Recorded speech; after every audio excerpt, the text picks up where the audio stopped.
was, I think, 10 or 11, I was playing in a Chinese school basketball tournament. We actually played against Jeremy's team, Palo Alto Chinese school. And I think after that game, Jeremy's mom talked to my parents and said, basically, your son's really tall. He should play on my son's club team. So, I ended up trying out for the Metro Mirage, which is what we were called, which is mostly, a bunch of kids in the Palo Alto, Menlo Park region. I tried out for the team, made it, and, after that and playing in AAU ball, you start seeing a lot fewer Asians. I think for the tournaments that we played in California and in LA, and for AAU nationals, which was, I think we went to Virginia, Florida, Tennessee, all these different places. We were pretty much the only Asian folks there, and we were all on the same team. So yeah, I think the level of competition, at least in the Bay, at that time, was just mostly white kids, a couple black kids, and Jeremy and I. From the Asian perspective, I don't think we really talked about it or really identified it, because we didn't really want it to be an issue. But you could definitely tell that, there were times when I was really uncomfortable, because we'd be at the announcement ceremony for the national AAU tournament, and there's, a couple hundred kids, a lot of teams there, and there's, 2 Asian guys on the same team. From a competitive perspective, when I was watching Jeremy play at Palo Alto High, and watching his records, watching his accomplishments as a freshman on varsity, as a sophomore on varsity, and what he did, I definitely drew parallels and compared myself to him, just because we're on the same team. I want to do as well as he did. And when it came down to direct competition, I hate to say this, but Palo Alto and Midi were rivals, and Palo Alto came out on top 3 out of 3 times my junior and senior year. They beat us in the CCS finals when I was a junior. They beat us in the CCS finals again as when I was a senior, and they beat us in NorCal finals.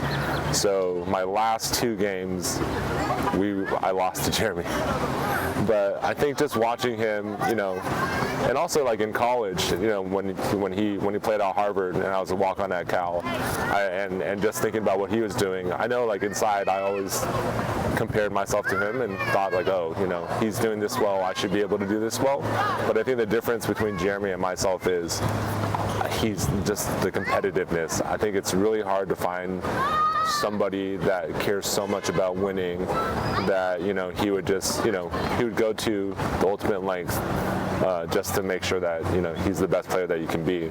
He was one of the few kids that I've coached, good players that I've coached, that really wasn't focused on playing college basketball or wasn't determined to play college basketball. He just liked playing basketball, and so I would try to talk, start the conversation with him and talk to him about it, but he was just planning on going to UCLA with his brother and just going to school, and then I would say summer going into his senior year when he started getting some interest from schools, and then his senior year, that's when he really started to think about it, I'd say. Most college coaches at the time, everyone kind of saw it the same way, that he was just too small, and too weak, to really, be sold that he was going to be a great college player. And in fairness, when he first got to Harvard, the Harvard strength and conditioning coach said, I cannot believe how, weak you are physically.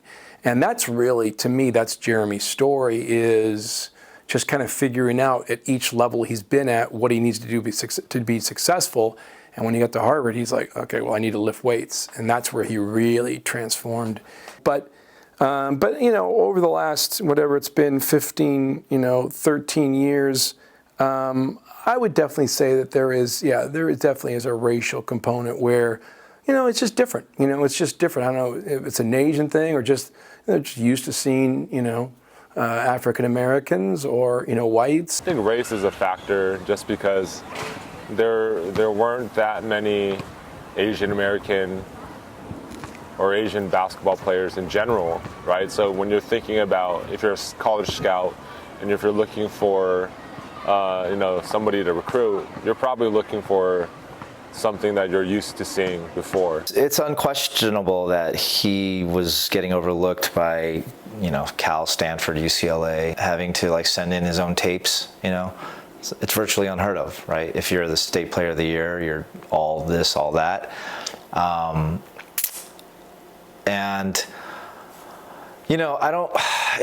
always feel like the evaluators are not inherently racist. But when it comes to race, and especially when it comes to the Asian American voice, because there's so seldomly any representation of us, you just don't see it in the public eye, and that it's not just in sports. It's entertainment, politics, the executive boardroom of Fortune 500 companies. I mean, we're literally, if we pop up in those environments, we're unicorns. It just gets ingrained and even not consciously in a scout or a coach or some kind of evaluator, general manager's mindset, that almost like a sideshow, right? This is just not the norm, so we can't invest a scholarship, we can't invest, a spot on the roster or resources into this, because we're looking to build our program up. We want to compete for national championships, and the prototype of players that do that all fit a certain profile, and it's not an Asian guy. So, and I think that thought is not even like my spending the last 30, 45 seconds talking about that. That's not even how long they spend thinking it. It's buried in their mindset, that the subconscious of like, no Asian, look the other way. It's like a dating profile. By his junior year, the end of his junior year, he had a pretty monster season that year. People had like very sort of preliminary, he's got a shot at maybe making the league, like a real long shot. Certainly, he'll get a look and get invited to camps, that kind of thing. And that's when a couple friends of mine and I decided, we should document this process. Like if he gets in, that's history, right? He's a pioneer. Obviously, there's a huge difference between being a 7-foot import and a 6'4" normal-sized Asian American homegrown guy who grew up down the street or up the street from where I grew up. So yeah, that was the beginning of the idea of making a documentary about his journey into the league. When he had that game against New Jersey, I was at the gym. I was not watching the game, and a friend texted and said, "Are you watching this?" And I'm like, "What?" He goes, "Dude, Jeremy's game." So I immediately went to ESPN and started tracking the stats, because I didn't have access to the actual game, and I'm like, it's like every time you refresh, like he's got another point, It's like, what the? And so by the end, of course, I'm like, holy crap, what just happened, And so he was like, yeah, I don't think they're going to cut me now. Like after a game like that, it's impossible. And so sure enough, it began the string of obviously what we now know as Linsanity. So by the third game, I think the third game was New York, LA.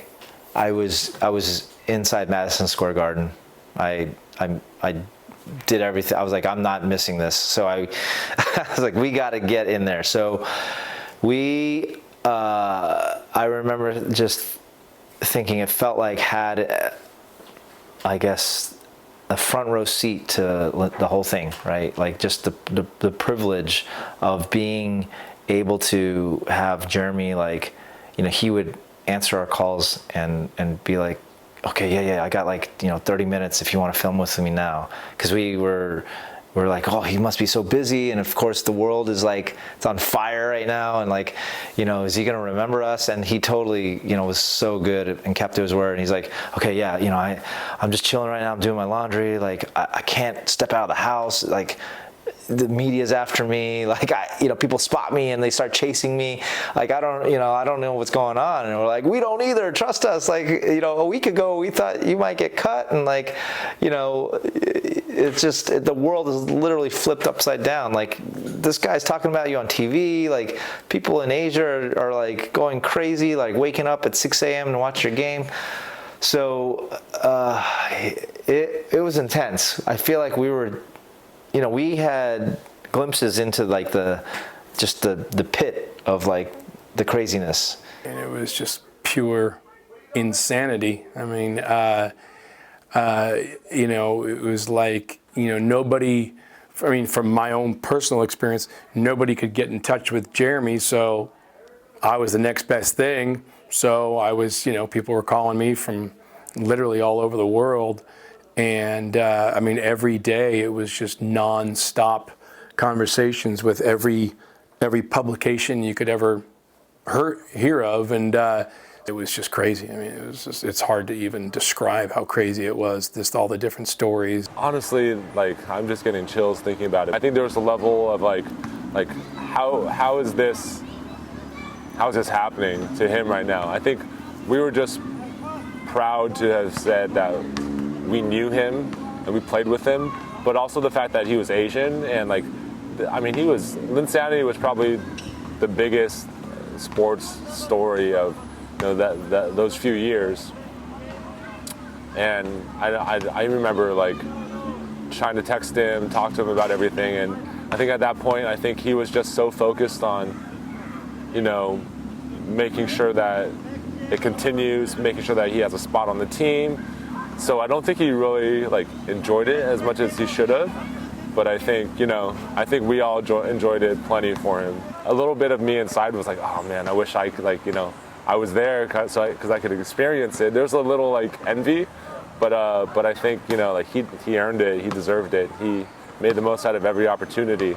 When he first got into the league and when he first made his mark, and it was the label of being this Asian American basketball player, it seemed to be the only thing that identified him. And I could understand how, hey man, I just want to be known as a basketball player. Like, why does it always have to be started with race? Well, I think as you grow older and you learn to deal with things more in life, you understand that race is, that's how people see you. So I think as he's gotten older and more comfortable with it, and realized that rather than being a burden, that it's actually, for him a blessing, because he has been fortunate, enough to be given these gifts and this platform to shine, to obviously live a very comfortable, life, to be able to give back. I think as time has gone on, and he's seen what an impact he has had on younger Asian Americans and even older Asian Americans, he realizes, what, this is actually, I shouldn't shun, that. I shouldn't run from that. This is actually something, I need to use this opportunity to shed light on topics in a community that's oft overlooked, stereotyped, my own story. I was the underdog who slept on a couch that no one gave, two craps about. But hey man, if I can do it, you can do it too. Maybe not necessarily in basketball, but in whatever you're trying to achieve, your hopes and dreams in life. So he's really leaned into that and learned to embrace that and done a tremendous job. We did do a basketball camp, many years ago, but really what he's spending a lot of his time on is trying to develop youth basketball in Taiwan, in China, and so he'll have camps over there, and he has youth teams come over that he's sponsoring and his foundation is sponsoring. So he's really focused on trying to develop youth basketball in Asia. I think the fact that Jeremy was able to do it as an Asian American was, when you think about the Silicon Valley or where we're from, which has a really strong Asian presence, I think, at the younger level, for the kids that are, playing hoops in like middle school or high school, I think that gave them more a sense that they can achieve that level of success too. You have all these kids in China and Asia that probably never thought that they would see an Asian person in the NBA. But now that they are, you're going to have more of these folks pop up in the next few years that that are going to be able to compete at the highest level too. They probably never thought that they could have before Jeremy. So I think he's definitely opened a lot of doors and eyes for a lot of people. When the kids and the families, including the parents, see this and hear his message and see the influence and the positive impact he has through these camps, and he gives a lot of sermons too, especially in Taiwan.